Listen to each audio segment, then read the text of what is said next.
Buenos días muchachos y muchachas, bienvenidos a la segunda sesión del curso de gestión de proyectos. En esta ocasión el curso, o sea, más bien la clase, la vamos a realizar de forma online debido a lo que está pasando. No online, perdón, sino la vamos a grabar, la vamos a transformar en un video. Eh, es muy probable que dentro de las próximas semanas esto también ocurra así. Lamentablemente yo aún no tengo acceso a Blackboard, por lo tanto no he podido gestionar del material a través de esa plataforma. Por lo tanto decidí grabar un video.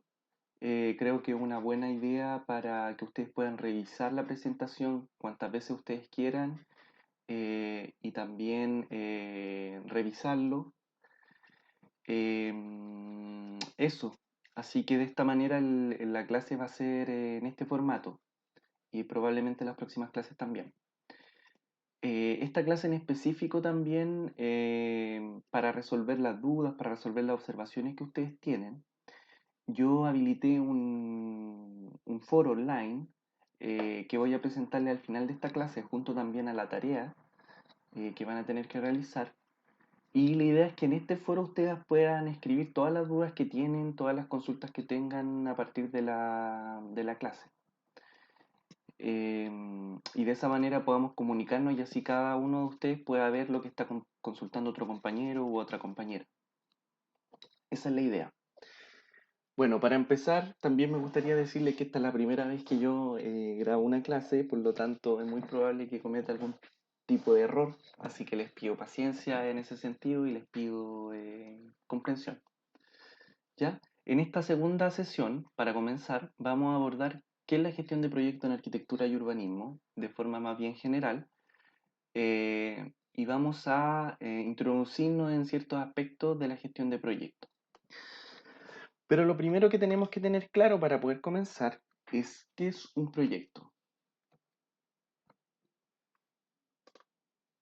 Probablemente ustedes ya tienen ciertas nociones de lo que es un proyecto, pero según la literatura ya hay varias descripciones y hay varios, en el fondo, profesionales que han desarrollado esas descripciones de tal forma de darnos alguna idea de qué es un proyecto.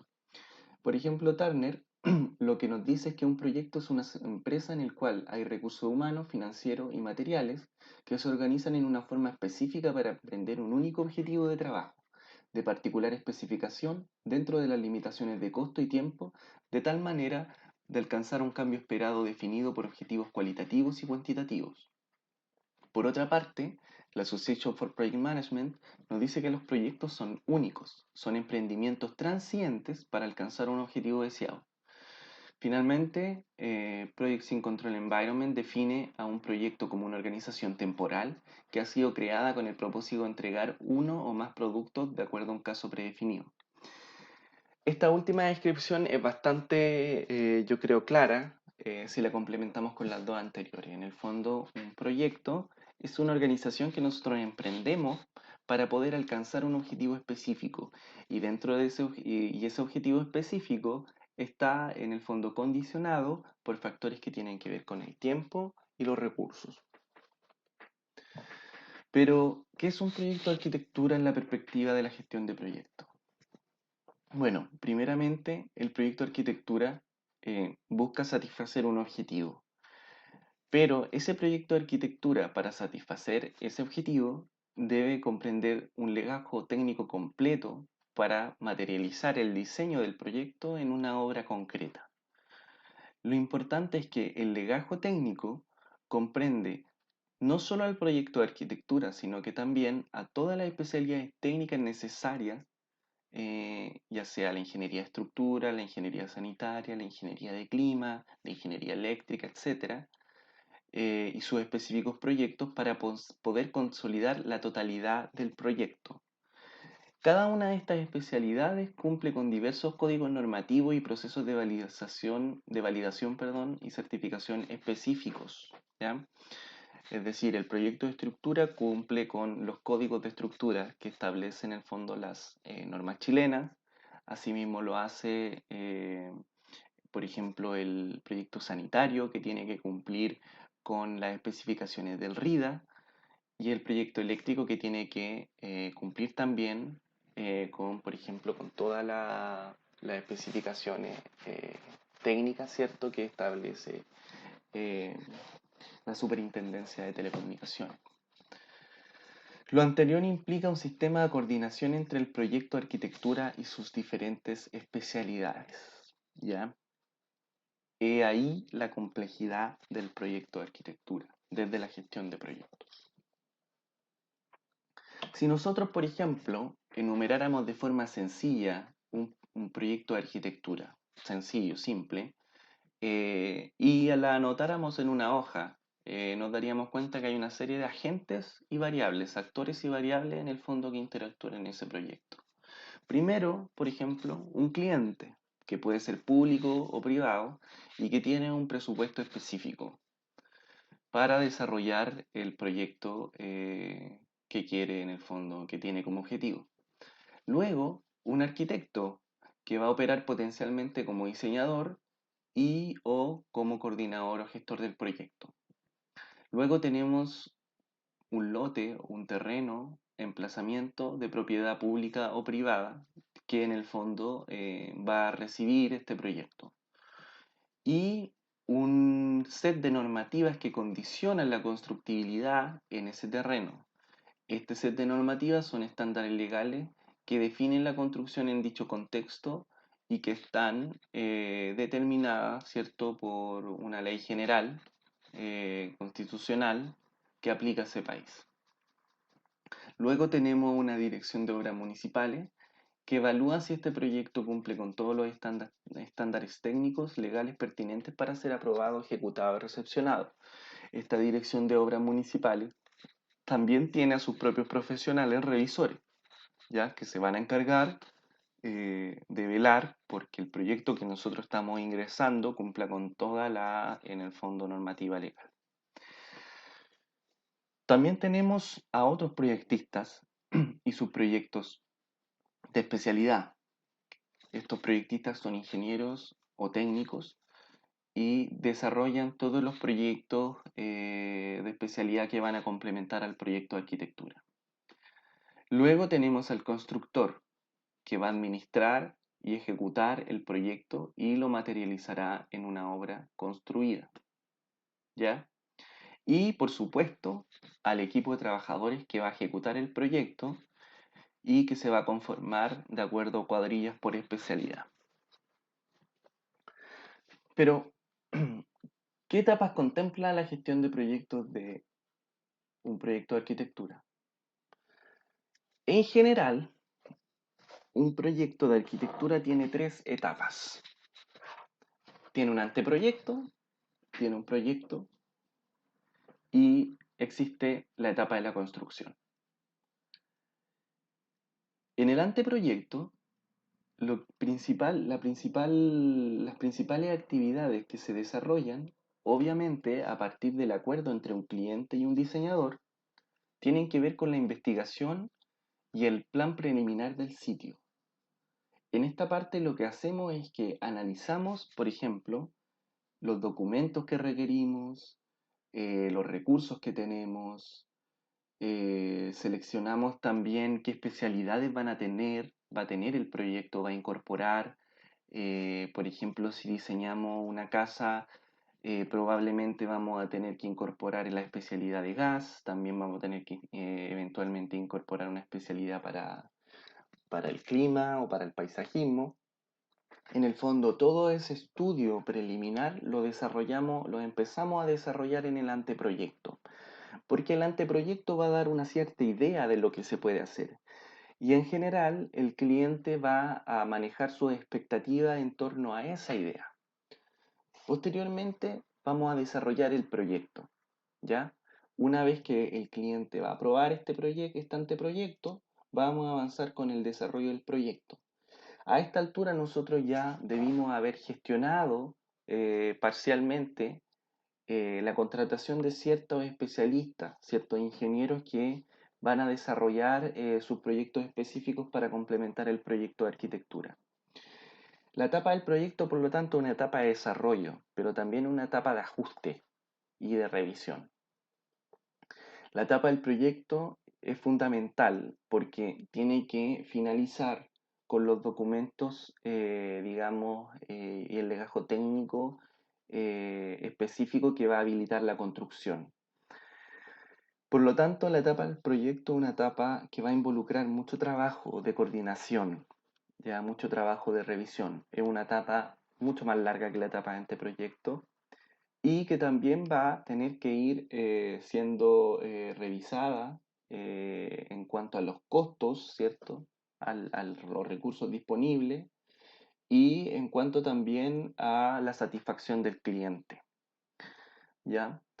Posteriormente, una vez que uno ya ha elaborado el proyecto, ¿cierto? Y ya tiene todas sus especialidades, tiene todas las especificaciones técnicas, uno va a avanzar hacia la etapa de construcción.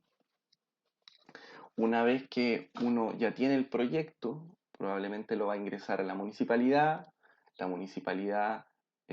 va a aprobar este proyecto eventualmente y uno va a comenzar el proceso constructivo donde va a aparecer obviamente el contratista o el constructor que se va a encargar de ejecutar este proyecto hasta su materialización final y su posterior recepción final por parte de la municipalidad.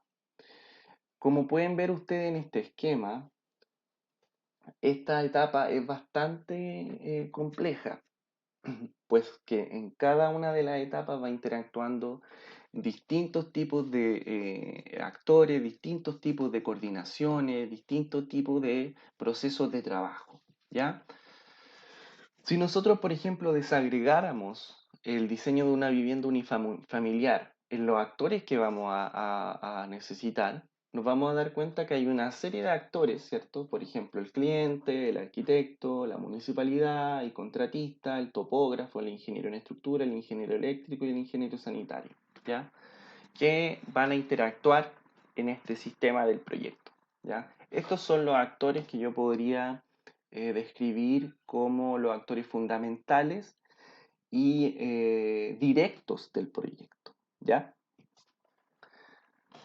Pero estos actores son todos diferentes, ¿ya? Y todos van a cumplir una función diferente.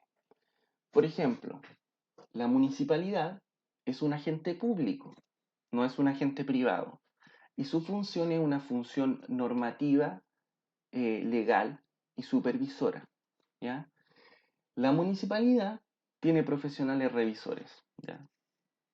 Pero también, y muy importante, tiene tiempos propios. Estos tiempos no son los mismos tiempos que manejo yo como arquitecto y gestor del proyecto. Por otro lado tengo al agente privado, ¿cierto? Al mandante, que es el propietario del terreno o puede ser la persona que a lo mejor va a poner los recursos para el desarrollo del proyecto y que tiene un objetivo y una expectativa específica. Tengo también al constructor y al contratista, que es un subcontrato profesional, del cual probablemente si el cliente no contacta y no gestiona su contratación directamente, voy a tener que realizarla yo. El constructor también tiene un rol de administración en cuanto a la cuadrilla de trabajadores y de especialistas que van a ejecutar la obra, ¿ya? Al constructor lo que más le va a importar es el tiempo también. Luego tengo subcontratos profesionales. Primero tengo que hacer un levantamiento topográfico del terreno, por lo tanto necesito establecer los niveles de terreno, ¿cierto? Las condiciones ¿cierto? Morfológicas de ese terreno y necesito un topógrafo. Posteriormente tengo un ingeniero en estructura, tengo un ingeniero eléctrico, tengo un ingeniero sanitario. Básicamente que van a cubrir todo el espectro de las especialidades que yo necesito en este proyecto. Cada uno de estos subcontratos profesionales, ¿cierto? Va a emitir sus propios proyectos, sus memorias y va a tener que cumplir con sus certificaciones específicas. Por ejemplo, factibilidad eléctrica, factibilidad sanitaria o el cumplimiento de los códigos normativos, ¿cierto? De cálculo.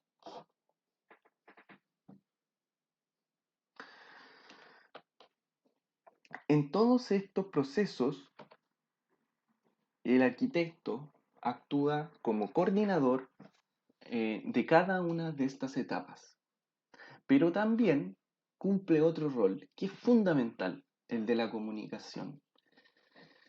De acuerdo a lo que nos indica la experiencia en la gestión de proyectos, uno de los factores más importantes es la comunicación entre el diseñador que controla el proceso y los diversos actores. Esta comunicación es fundamental. ¿Por qué? Porque en cada etapa el diseñador tiene que ir anticipando, ¿cierto? Los procesos que van a venir y las gestiones que van a corresponder. Por lo tanto, tiene que ir advirtiendo y tiene que ir comunicando eh, oportunamente, ¿cierto? Cada una de las cosas que va a necesitar, de las gestiones que van a ser necesarias o de los procesos que van a emerger durante el proceso, ¿ya? Una vez que hemos entendido, por ejemplo, en este caso tan básico, los diferentes actores que intervienen, vamos a pasar a comprender ahora o a visualizar cuáles son la interacción de estos actores en el tiempo. Por ejemplo, en el anteproyecto, nosotros no nos vamos a relacionar probablemente con todos los actores. Lo que vamos a tener va a ser obviamente el contacto con el cliente, vamos a tener un contacto con la dirección de obras municipales, con el topógrafo y posteriormente vamos a tener nuestra etapa de validación del anteproyecto, ¿cierto? Que nos va a permitir en el fondo continuar con el desarrollo y involucrar a los distintos ingenieros y especialidades.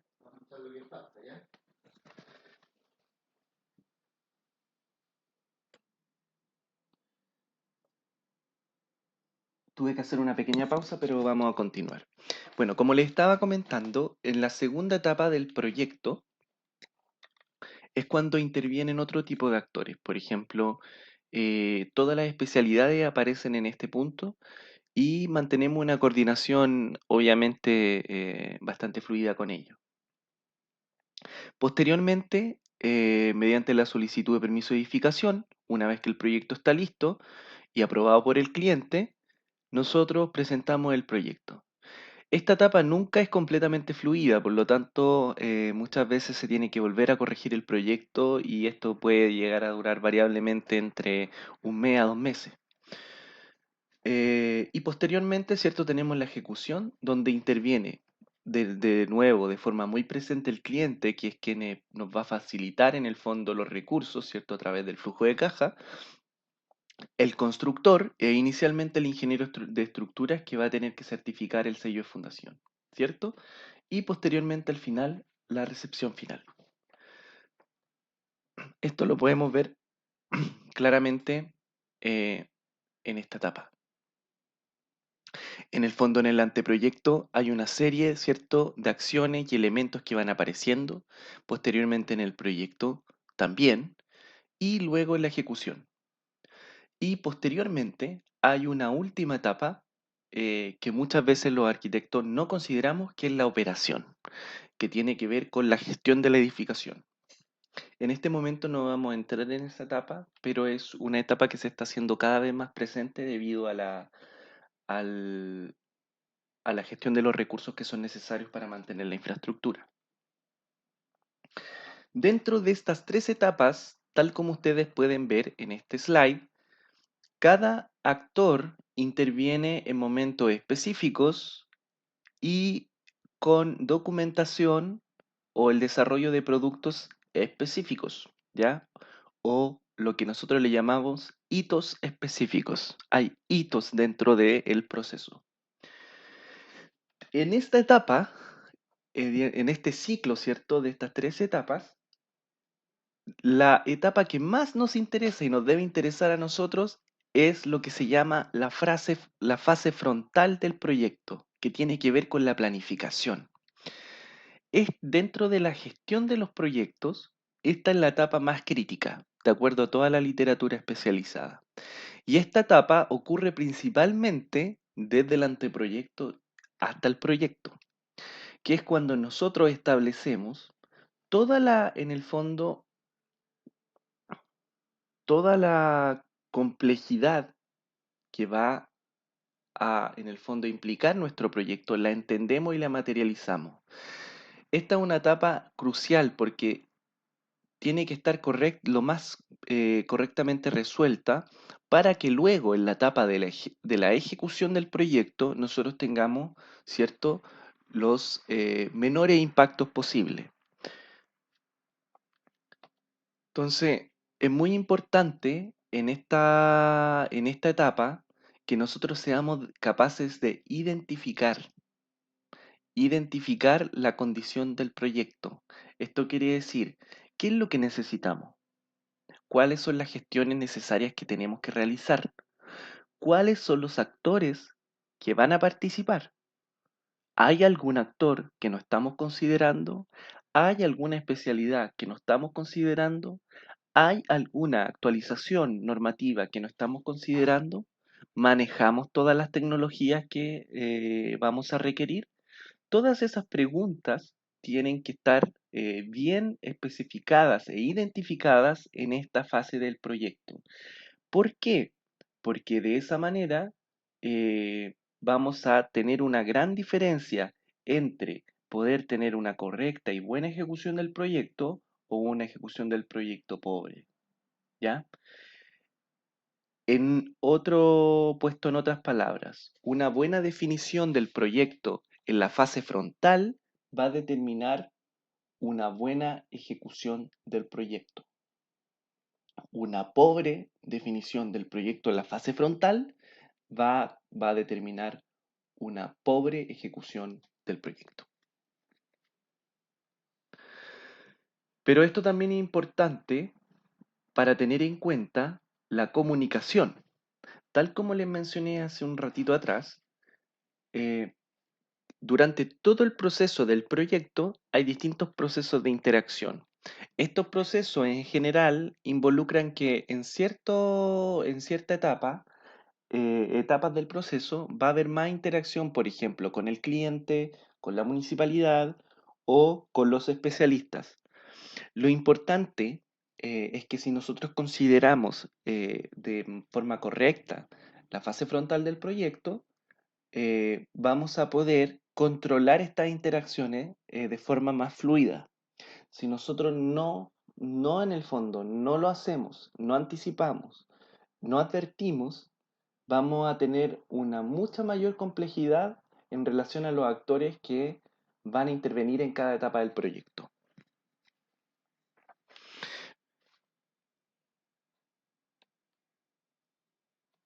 Por eso es que tenemos que pensar antes de actuar.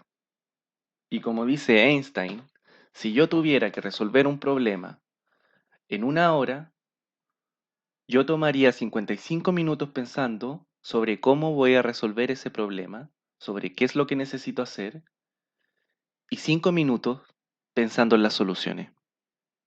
De eso se trata fundamentalmente la planificación de un proyecto. Pero la pregunta es, ¿son todos los proyectos iguales? Evidentemente no. Cuando diseñamos, por ejemplo, una casa, ¿cierto? En una comuna, manejamos un cierto set de variables específicas y un cierto set de componentes, actores, etcétera.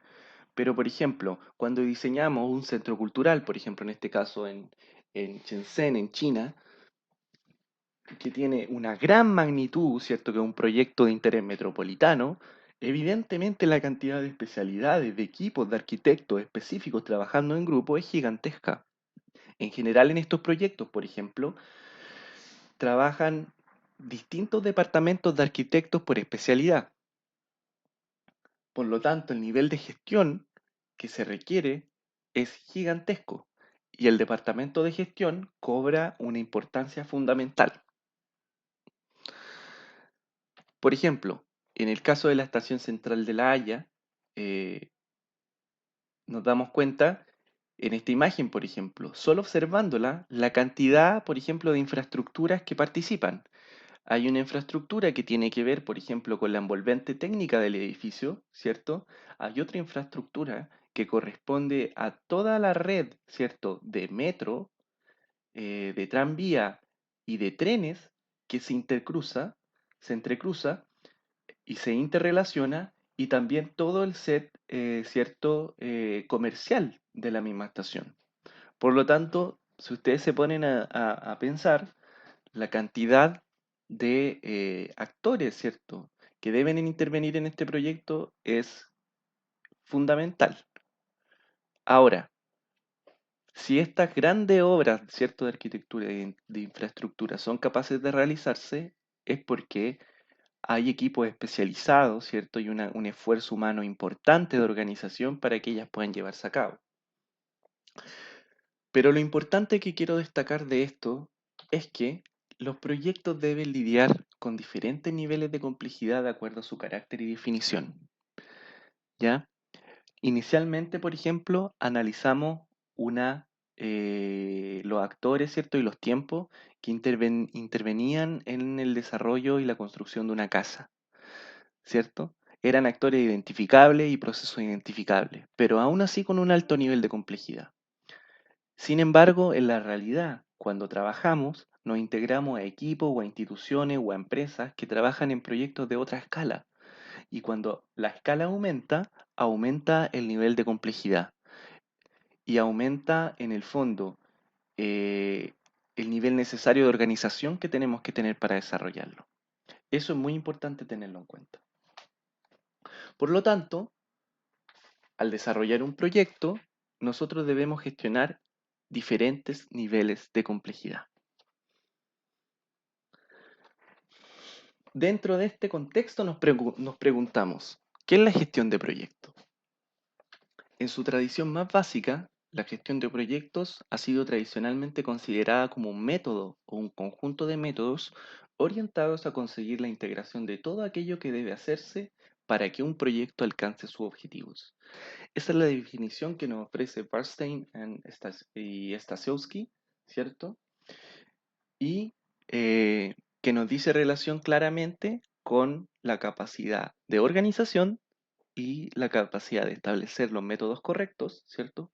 Para que esa organización alcance los objetivos que un mandante nos ha propuesto. De esta manera, los objetivos de un proyecto pueden agruparse en tres variables interactuantes y codependientes: tiempo, coste y calidad. Según Kersner, esta triada, ¿cierto?, tiene que ver con la satisfacción y la correcta definición y manejo de dos componentes: los recursos y los clientes. De esta manera, eh, podemos también determinar cierto tipo de preguntas, ¿cierto? ¿Cuánto va a tomar cada actividad?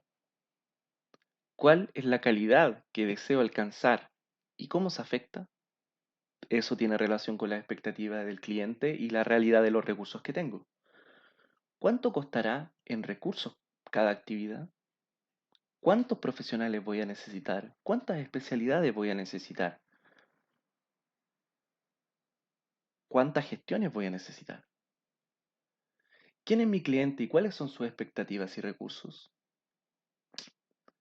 Esta es una pregunta muy importante. Si mi cliente es un cliente público, probablemente no va a tener muchos recursos. Eventualmente, puede que sí, pero va a desear cumplir y alcanzar el máximo posible con esos recursos. Por lo tanto, el tiempo va a pasar a jugar un rol muy importante en el manejo y gestión de esos recursos. La gestión de proyectos también considera instrumentos de planificación y control para que nosotros podamos manejar estas tres variables. En cuanto al tiempo, utilizamos la programación. Utilizamos, por ejemplo, eh, el método PERT o utilizamos las cartas Gantt. Utilizamos flujos, ¿cierto? De organigrama, de proceso. En cuanto al coste, manejamos un presupuesto, ¿cierto? Tenemos un control contable de los ingresos que entran y los ingresos que salen, ¿cierto? De la compra de insumos, de la gestión de contratos, etc. En la calidad, manejamos un cierto nivel de estándar y de especificación técnica, ¿cierto? Vamos a utilizar tecnología, vamos a utilizar sistemas constructivos que sabemos utilizar, pero muchas veces vamos a tener que innovar y proponer otras soluciones en función del tiempo y de los recursos que tengamos. ¿Ya? La gestión de proyectos, por tanto, es un proceso dinámico, puesto que los proyectos, como todo proceso sistémico, son difíciles de controlar de forma rígida. De esta forma, la planificación y la conciencia de los posibles riesgos y amenazas nos pueden ayudar a reducir la incertidumbre durante el proceso de ejecución. Es importante, por ende, tener claridad acerca de la ecuación que buscamos: alcanzar la mejor calidad y tiempo de ejecución del proyecto y satisfacer a nuestro cliente. Según Kessner, la función del gestor de proyectos no es adivinar el futuro, sino prever la organización y los sistemas que permitan reaccionar ante las circunstancias imprevistas con las que el proyecto se encontrará. Es decir, tenemos que prever ciertos eventos, pero también tenemos que considerar principalmente cuáles pueden ser ciertos movimientos, ciertas gestiones que podemos hacer para sortear un tipo de incertidumbre específica. La experiencia demuestra que las empresas de diseño de proyectos que le otorgan a la gestión de proyectos y a sus directores un alcance estratégico cosechan mayores éxitos en el difícil mercado contemporáneo. Es decir, aquellas empresas que invierten más en la planificación y en la gestión de los proyectos tienen mayor éxito económico porque son capaces, en el fondo, de resolver los problemas ante la incertidumbre y la complejidad que representa cada proyecto. ¿Ya? Vamos ahora a hablar de un caso, que es un caso bastante interesante, que está, digamos, indirectamente relacionada con el proyecto de arquitectura, pero sobre todo el proyecto de arquitectura urbana. ¿Ya? Este es un caso que tiene que ver con dos cosas: falta de previsión y negligencia del proyecto. Bueno, este es un artículo de CIPER, ¿cierto? Que se denomina Los errores del MOP en Vespucio Sur, que costarán 25 millones de dólares. Vespucio Sur es una autopista que atraviesa 9 comunas en la región metropolitana. Fue una autopista que se terminó de construir el año 2005 y fue construida durante el periodo del presidente Ricardo Lagos. ¿Ya? El objetivo de esta autopista era conformar parte del sistema de autopistas metropolitanas de la área metropolitana de Santiago y conectar todo el anillo de Américo Vespucio. Eh, esta autopista, desde un inicio, se diseñó por el Ministerio de Obras Públicas, considerando principalmente eh, ingenieros en transporte e ingenieros en obras civiles.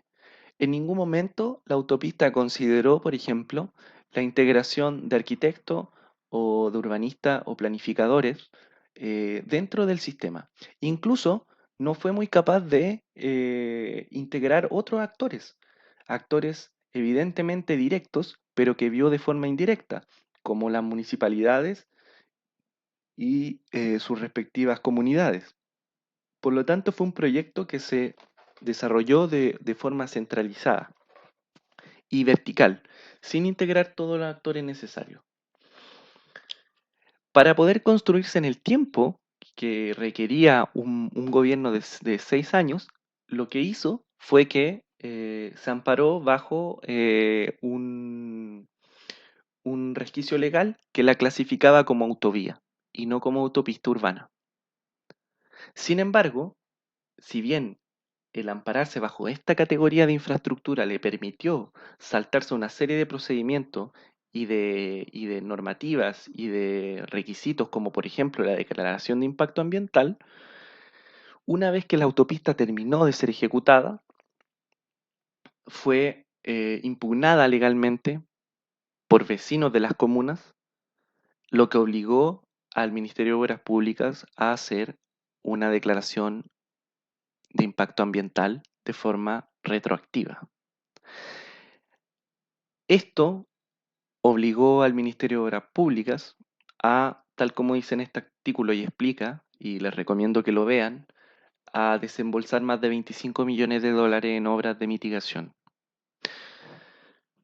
Este es un ejemplo que es bastante complejo, porque involucra también intereses de tipo político, involucra también ciertas negligencias, la negación de la participación de ciertos actores, unas miradas profesionales también bastante parceladas, falta de integración disciplinar, etcétera. Si uno pudiera desglosar en el fondo, desde la perspectiva de la gestión de proyectos, toda la complejidad de este proyecto y en el fondo la, las debilidades y las carencias durante el proceso, uno podría fácilmente en el fondo establecer un diagnóstico bastante amplio. Pero ¿por qué nos interesa a nosotros este caso? Porque si nosotros lo analizamos del punto de vista que plantea Kessner, aquí se privilegiaron dos aspectos fundamentales. La satisfacción del cliente, que era un cliente político, y la satisfacción del tiempo, pero a costa de los recursos. Finalmente, el haber desarrollado un proyecto utilizando ciertos mecanismos, ¿cierto? Utilizando ciertas disciplinas específicas, sin un enfoque integrativo, salió mucho más caro en términos de recursos públicos eh, que en el fondo lo que hubiese podido pasar si el proyecto se hubiese desarrollado en tiempos más holgados, ¿cierto? Integrando otros actores. ¿Por qué en el fondo pongo este ejemplo? Porque lo que se demuestra en este ejemplo es que finalmente, eh, cuando nosotros omitimos variables dentro del proceso arbitrariamente, finalmente el coste tarde o temprano lo vamos a pagar. Y este es un muy buen ejemplo de eso. Y es un muy buen ejemplo y también muy dramático, porque 25 millones de dólares es mucha plata. Y son muchos recursos que, por ejemplo, pudieron haberse destinado a tener obras de diseño urbano durante el proceso y no después, con las limitaciones que eso implica para cada comuna y para la infraestructura que existe. Los invito a revisar este artículo que está en CIPER y es bastante interesante, pero también es un ejemplo de negligencia, porque finalmente, y esto es muy importante, finalmente el impacto que tuvo para todas estas comunas fue este. Fue en el fondo haber afectado la calidad de vida urbana de estas comunas, ¿cierto? De la gente que vive en estas comunas y haber disminuido sus capacidades de desplazamiento, sus capacidades de integración económica, etcétera. Los proyectos siempre tienen impacto y en general muchas veces cuando nosotros trabajamos dentro de los proyectos no observamos los impactos no, estamos tan concentrados en el desarrollo de los proyectos que no observamos el impacto que va a tener. Pero el impacto puede ser muy regresivo, sobre todo económicamente, si lo pensamos en términos globales. Si lo pensamos en términos parciales, probablemente no. Pero si lo pensamos en términos globales, sí puede ser muy regresivo. ¿Ya? Y por último, este ejemplo también nos hace pensar acerca de otro principio dentro de la gestión de proyectos y el desarrollo de proyectos, la ética. ¿Ya? Eh, Esto se lo menciono, muchachos, porque en muchas ocasiones en su futuro profesional ustedes se van a ver presionados por tomar decisiones, muchas veces con recursos públicos, decisiones que van a tener a veces intereses políticos detrás u otro tipo de intereses y van a tener que tomar decisiones rápidas. La ética es muy importante, muchachos, porque finalmente quienes pagan los costes no son muchas veces los clientes o las personas que están detrás del proyecto, sino usuarios. Usuarios que a lo mejor no son los usuarios definitivos del proyecto, pero sí conforman parte de la complejidad de usuarios que sí van a ser afectados por el proyecto. ¿Ya? Entonces, algunas preguntas sencillas pero fundamentales para un plan de proyecto. Primero, ¿qué tenemos que hacer? ¿Un hospital, una escuela, un banco, un puente? En el fondo, ¿qué es lo que vamos a hacer? ¿A quién involucra? ¿Cuáles son los actores directos e indirectos que involucra este proyecto? ¿Lo sabemos, lo reconocemos o no? ¿Cuándo tiene que estar terminado? Eh, ¿Cuáles son los tiempos que yo manejo? ¿Cuánto costará? ¿Cuáles son los recursos que tengo versus lo que va a costar? ¿Y quién lo va a desarrollar? ¿Cuáles son los actores y ejecutores necesarios que van a ejecutar este proyecto? Por lo tanto, ¿qué hay que hacer? ¿Cuál es el objetivo común? ¿Y cuáles son las actividades respectivas de diseño, de gestión y de coordinación que voy a tener que llevar a cabo? ¿A quién involucra? A los actores en el proyecto, directo e indirecto. ¿Cuándo tiene que estar terminado? El tiempo disponible, la programación del proyecto y las actividades cobran un rol fundamental. ¿Cuánto costará? Los recursos efectivos que yo manejo. ¿Quién lo desarrollará? ¿Qué actores, qué especialistas van a intervenir? ¿Cuáles son, finalmente, los principales riesgos de acuerdo a la complejidad de los proyectos contemporáneos? Bueno, si nosotros, por ejemplo, en relación a lo que ya hemos visto a lo largo de esta presentación, pensamos en los riesgos que tenemos que enfrentar cuando desarrollamos un proyecto, hay una serie de riesgos que muchas veces nosotros no consideramos. Principalmente consideramos la forma en que vamos a planificar el proyecto, es decir, la forma en que lo vamos a programar, en que vamos a definir sus actores y hacemos una planificación un poco ideal, ¿cierto?, de cómo se tendría que desarrollar este proyecto.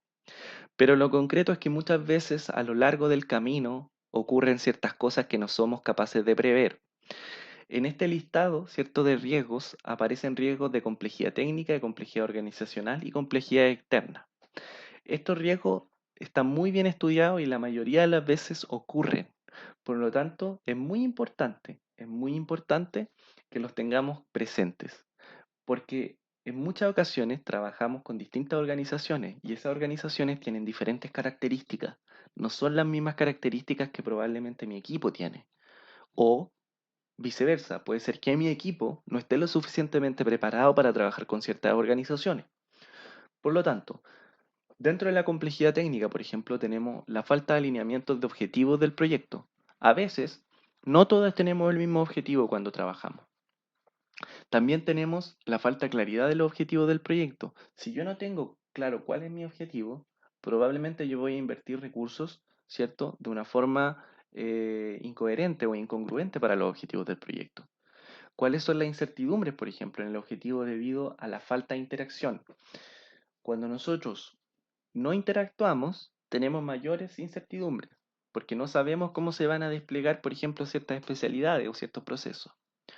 También tenemos la mala estimación de los costos en el contrato, que es probablemente uno de los principales problemas. Muchas veces tenemos inexperiencia y no sabemos cuánto va a costar un proceso, por lo tanto subestimamos su valor. También muchas veces hay especificaciones que son poco claras y están incompletas, ¿ya? Y eso también nos causa un retraso en tiempo, sobre todo cuando estos son proyectos desarrollados por agentes privados y tienen que ser revisados por otros revisores que son agentes públicos. El sobreoptimismo en nuevas tecnologías o el falta de dominio de la misma. Hoy en día, por ejemplo, muchas empresas están ocupando BIM, Building Information Modeling, pero no todas las empresas lo dominan de la misma manera. Por lo tanto, eso también puede generar retraso debido a la falta de actualización tecnológica. Hay también una otra complejidad que tiene que ver con el alto número y variedad de tareas. Hay proyectos que son tan complejos, por ejemplo, como un aeropuerto, que pueden involucrar una serie de especialidades y el nivel de gestión que se necesita es altísimo. Por lo tanto, eso también puede ser algo que nos puede jugar en contra si no lo prevemos. La dependencia entre tareas, muy importante. Todas las tareas y en general todas las especialidades y muchas veces las acciones de los actores están interrelacionadas en un proyecto.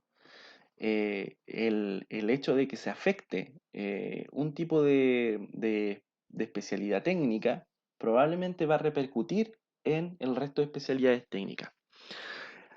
Otra complejidad finalmente tiene que ver con el involucramiento de diferentes disciplinas técnicas. Los arquitectos en general manejamos muy bien nuestra área, pero muchas veces tenemos que relacionarnos con otros tipos de profesionales. Por ejemplo, cuando trabajamos en proyectos de infraestructura, ¿cierto? Civil, muchas veces tenemos que relacionarnos con geotécnicos o geomensores, de los cuales tenemos poca idea en el fondo de lo que hacen y de cómo se desarrolla su trabajo. Y en ese sentido, necesitamos en el fondo tener ciertas nociones, ¿cierto?, del lenguaje y también de cómo comunicarnos con ellos y de leer su trabajo. Luego tenemos también complejidades organizacionales, ¿cierto? Hay complejidad en la programación del proyecto. La programación del proyecto es un área muy difícil eh, y es un área también que tiene que estar abierta a la adaptación, dependiendo, digamos, de forma agregada al tipo de complejidad del proyecto.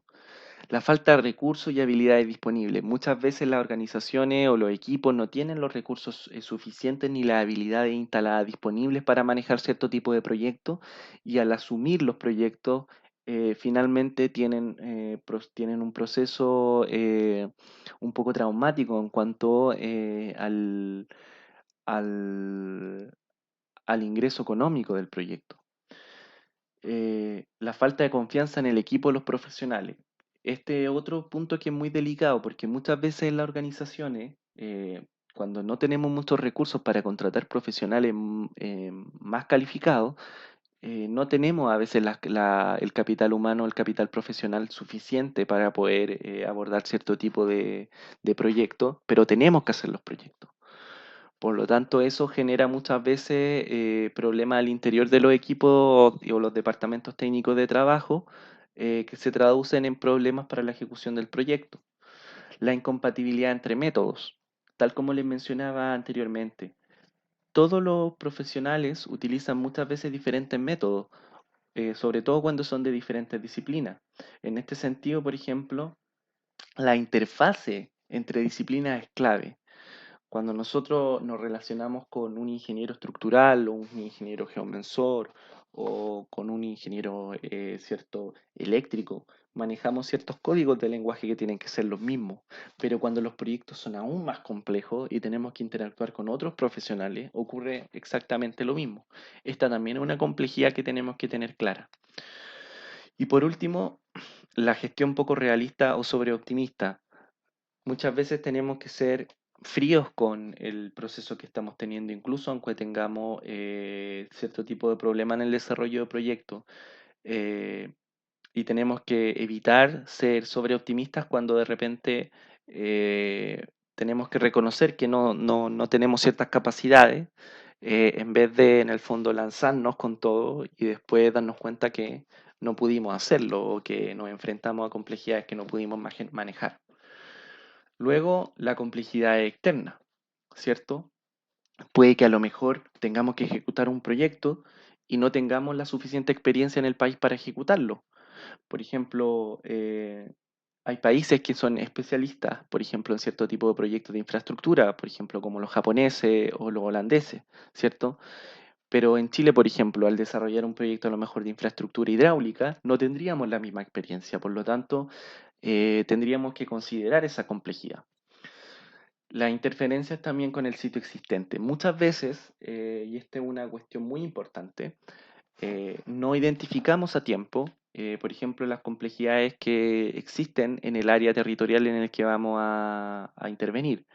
Eh, y, por ejemplo, decidimos trazar un túnel y resulta que al trazar el túnel nos encontramos con una serie de interferencias por otras instalaciones, por otras infraestructuras y finalmente tenemos que cambiar completamente el trazado. Y eso es plata, eso es dinero y tiempo. Por lo tanto, esa es una complejidad que tiene que ver con la lectura correcta del contexto en términos técnicos, ¿ya? La falta de apoyo también a veces en la empresa. Muchas veces ustedes se van a enfrentar a proyectos en el cual toda la responsabilidad va a recaer en ustedes y van a tener probablemente que asumir mucha presión y mucho estrés en relación a eso con poco apoyo de repente por parte de sus empleadores. Y eso es algo que también tienen que en el fondo aprender a manejar. Esperemos que no a acostumbrarse, pero sí a manejar. La variedad de perspectivas de los actores.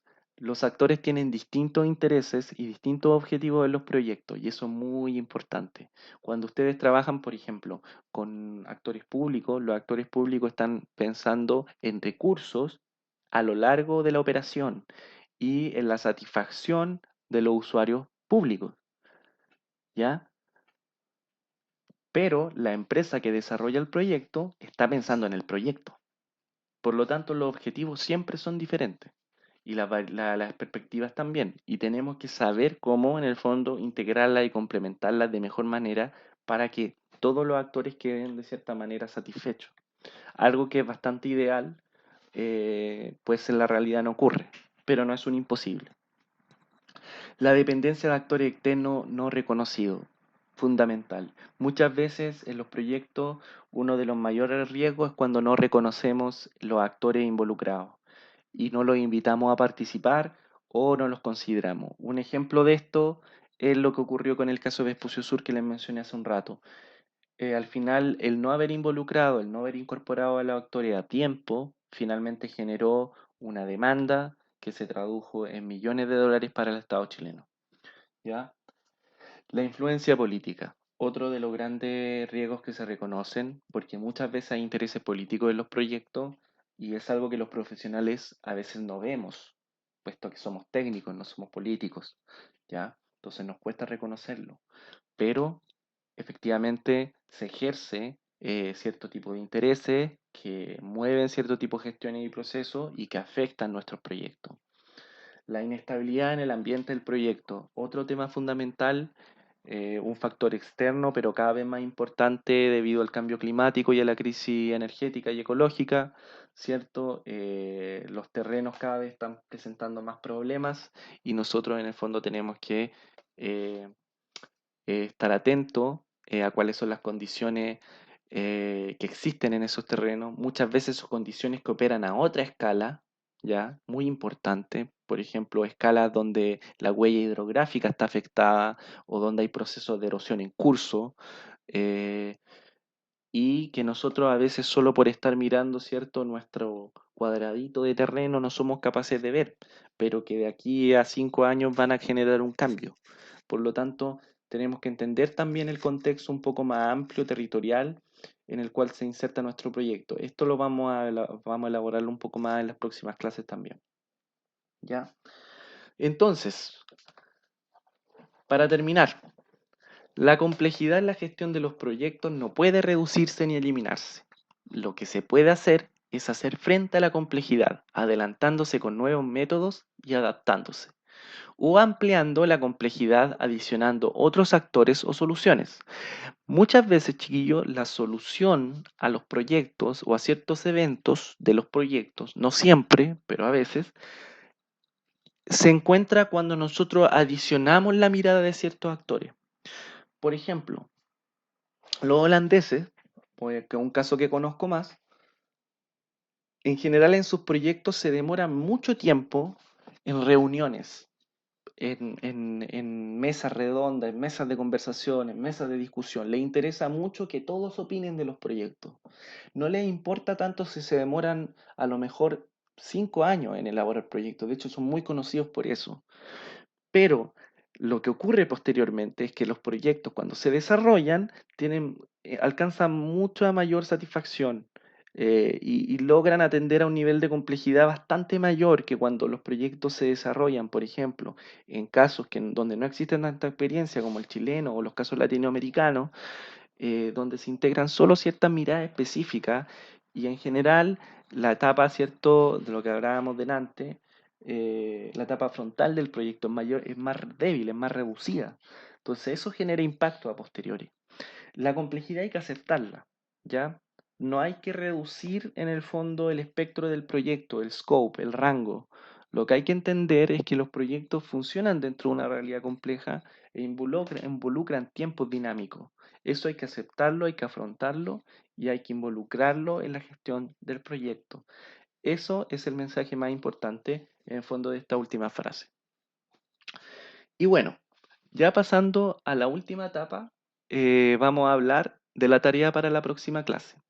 Esta tarea, chiquillos, les voy a pedir que la desarrollen en grupos de 3 estudiantes, ¿ya? Los grupos los determiné yo. ¿Por qué?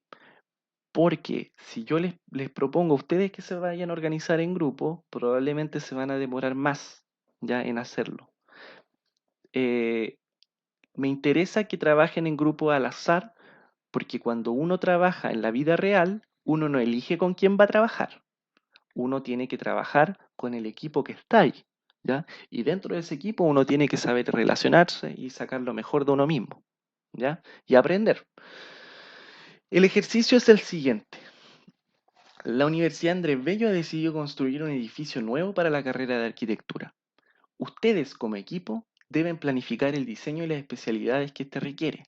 El rector y el director de la facultad les han solicitado que le entreguen un cuadro de programación Gantt con las principales actividades y gestiones que requieren para desarrollar el diseño, con una programación de tiempos estimados. Esta programación no incluye la construcción, pero sí los trámites y gestiones necesarias para comenzarla. Es decir, esta es una planificación que no incluye las etapas de obra, pero sí de todos los procesos que yo voy a necesitar para poder ejecutar el proyecto. Utilizando un diagrama de barras tipo carta Gantt, deben desglosar las actividades de gestión que deben desarrollar adicionando los tiempos estimados. En la siguiente página se anexa un ejemplo de la programación y el diagrama de tareas que les orientarán para el desarrollo de la programación. La programación y una breve explicación deben ser enviadas a mi correo el día jueves 26 a las 18 horas.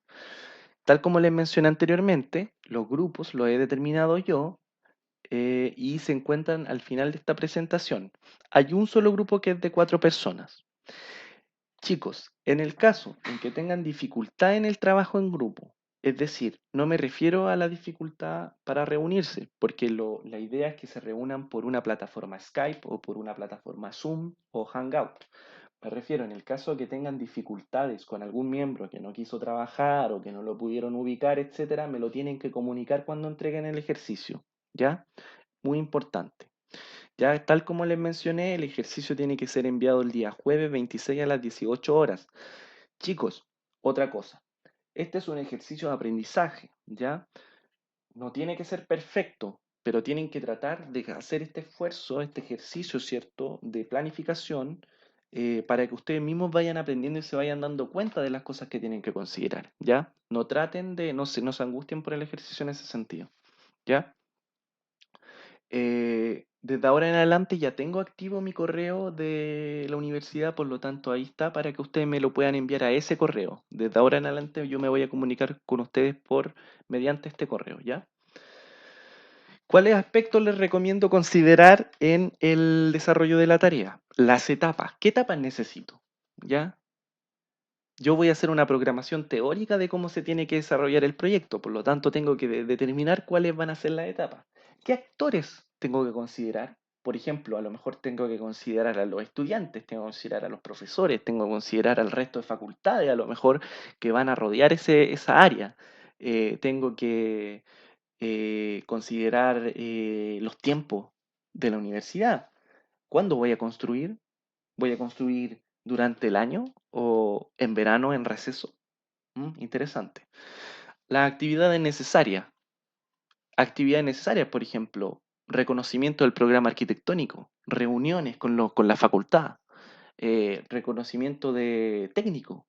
¿Qué especialidades voy a necesitar? Voy a necesitar a lo mejor clima. Muchas escuelas de arquitectura no tienen climatización, otras sí.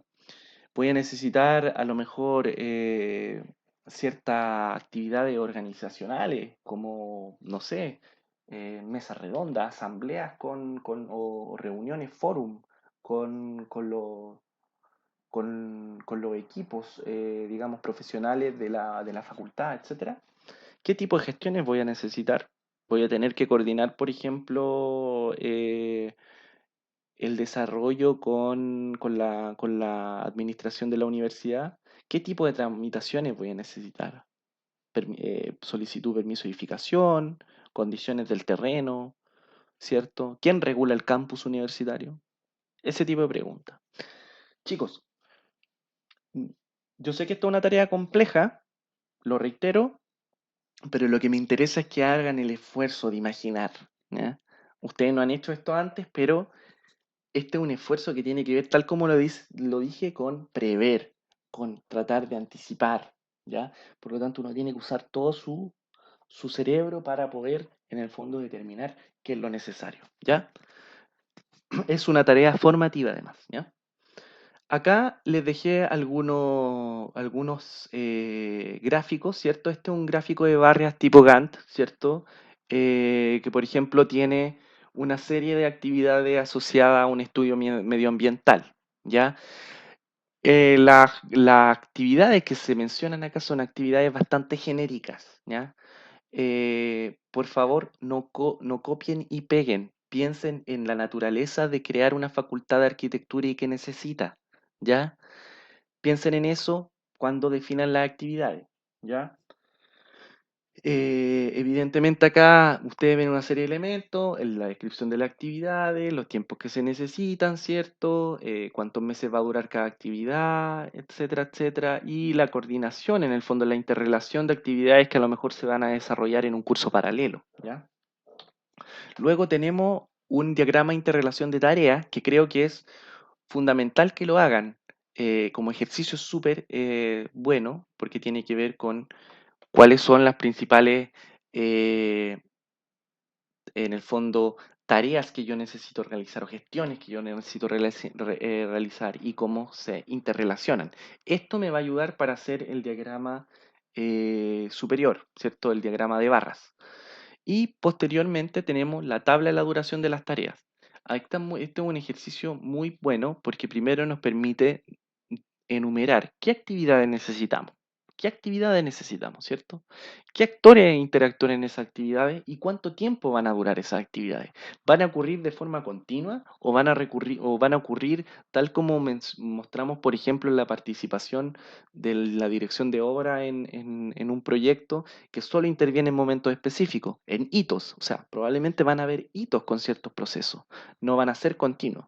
Entonces, en ese sentido, ¿cómo es?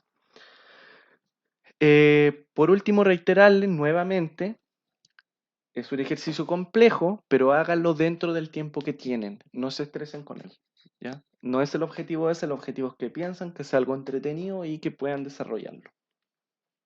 Finalmente, en esta diapositiva están los grupos, ¿cierto? De estudiantes que yo ya hice. La idea es que trabajen por Zoom o Skype o Hangout, ¿cierto? Sean metódicos, sean ordenados, no desperdicien tiempo. Ese es mi consejo. El tiempo es oro, la eficiencia es crucial, ¿ya?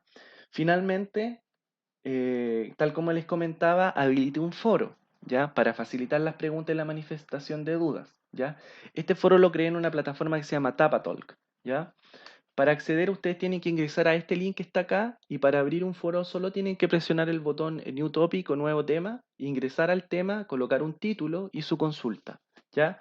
Así todos vamos a poder ver las consultas y respuestas que ustedes hagan. Si ustedes tienen cualquier tipo de problema con el foro, me envían un correo, ¿ya? Por favor. En esta página van a poder ver una impresión de pantalla de la interfaz, ¿ya? Como se fijan, en el fondo tienen que ir aquí, donde dicen tema nuevo, ¿cierto? Postear un tema nuevo y yo voy a poder ir viendo ahí lo que ustedes están escribiendo e ir dando la respuesta a sus consultas, de tal manera que todos los compañeros las puedan ver. Bueno chicos, eso ha sido la clase de hoy, espero haya sido clara, les pido disculpas si de repente me trapiqué o hubo alguna cosa media ahí difusa, pero es mi primera vez haciendo un curso grabado, espero lo hayan disfrutado y las consultas que tengan del curso, de la clase, perdón, en el foro, consultas específicas relativas al encargo, también en el foro. Si el foro tiene algún problema, me envían una consulta al mail. Por favor, usemos los mails de la universidad. Eso les voy a pedir, sí, ¿ya? Eh, un último punto. Hasta el día de hoy, alrededor de un 70% de ustedes me entregó el trabajo, ¿ya? Quiero decirles que la elaboración de las tareas, si bien tiene un componente formativo y no sumativo, sí cumple un rol de la calificación final del curso, que es un 20%, ¿ya? Por lo tanto, si ustedes no entregan las tareas o las entregan fuera de horario, yo los voy a penalizar, ¿ya? Así que por favor, los que no la hayan hecho, háganla. Hagan el ejercicio, es por su aprendizaje, ¿ya? Y me lo envían, ¿ya? Si no me lo pueden enviar en el día, envíenmelo al otro día. Yo los voy a penalizar obviamente por enviarlo más tarde, pero va a ser mejor que no me lo hayan enviado, ¿ya? Así que eso, para que lo tengan muy presente. Bueno chicos, la próxima semana vamos a hacer la clase 3 y vamos a, en esa clase, a dar un encargo que sí va a ser sumativo, ¿ya? Que lo voy a desarrollar esta semana para que lo tengan presente. Por último, algo que se me estaba yendo. Importante. La próxima, esta semana también van a haber lecturas que van a tener que hacer, pero no van a tener que generar un ensayo ni nada, porque en el fondo la tarea es otra. Pero sí les recomiendo que se lean los textos. Se los voy a adjuntar en el correo. Lamentablemente se me olvidó aquí adicionarlo en esta presentación, pero son alrededor de 2 o 3 artículos, ya que quiero que lean. ¿Ya? Que son también parte del proceso de autoaprendizaje que tienen que tener para poder responder al encargo que les voy a dar la otra semana. Eso muchachos, cualquier consulta ya saben y cuídense, quédense en la casa, utilicen plataformas de teletrabajo y eso. Un abrazo a todos.